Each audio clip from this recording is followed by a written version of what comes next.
Why do you guys have a camera set up here? We're rolling now. Okay. As you can see, it's a very cold and frosty Sunday morning in Delhi, and there's still a bit of fog rolling around behind me. It's about 9 degrees, and I've been woken up because my team has promised me that I get to, as a year-end treat, I get to test something today which is mid-engined and with no roof, which is surprising because as far as I can remember, nothing like that has been launched. You cannot be serious. It's electric. It's a bicycle. And when you meant mid-engine, did you mean me? Me riding it? Did you? Yeah. Guys, that's not even funny. And I'm not even dressed for it. Don't worry, we got your clothing sorted out.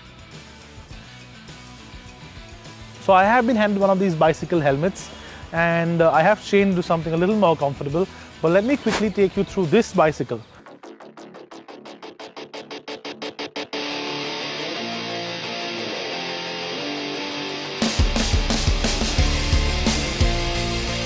Now, this is a wide tired version. It's like a hybrid, on-road, off-road, a mix of both. It's actually very popular in a few European cities. There is a battery pack here, which is a 48-volt lithium-ion pack. Batteries are actually made by Panasonic, and there's a 250-watt motor at the back.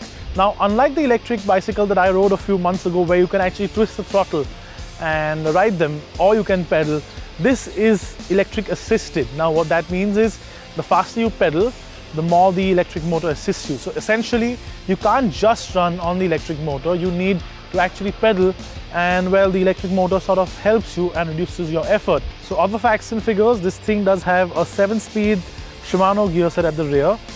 Disc brakes in the front and the back. Telescopic front suspension, which is actually adjustable. Adjustable seat, of course, and it has an LCD screen up front on the handlebars that tells you your trip distance and your average speed, and just, of course, a normal speedometer. It does have LED lights in the front and the back as well, but enough of all of that.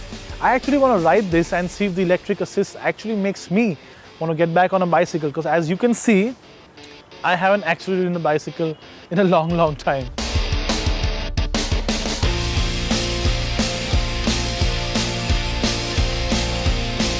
The bicycle I am riding today is called the Lectro Renew. Now, for those of you who aren't familiar with the brand, Lectro is actually a sub-brand of Hero Cycles and has recently been launched in India.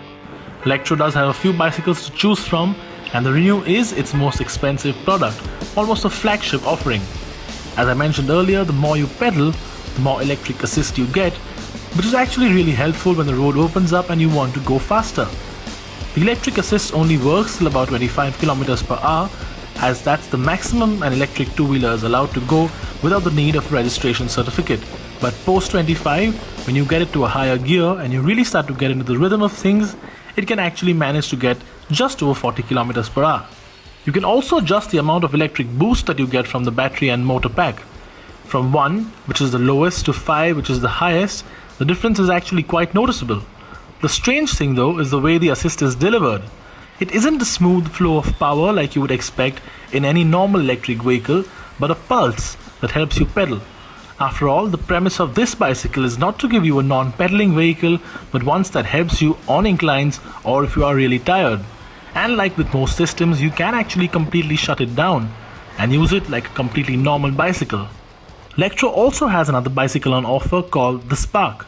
Now this one in white is unique as the battery and the motor are all built in to the hub at the back. Now it does have a slightly smaller range and a slightly less powerful battery, but it does get some cutting edge tech such as Bluetooth connectivity and an embedded GPS chip that can trace the bicycle in case someone steals it. The Bluetooth connectivity of course syncs the bicycle to your phone, which can be mounted on the handlebar and used to display info like speed, charge left and distance traveled.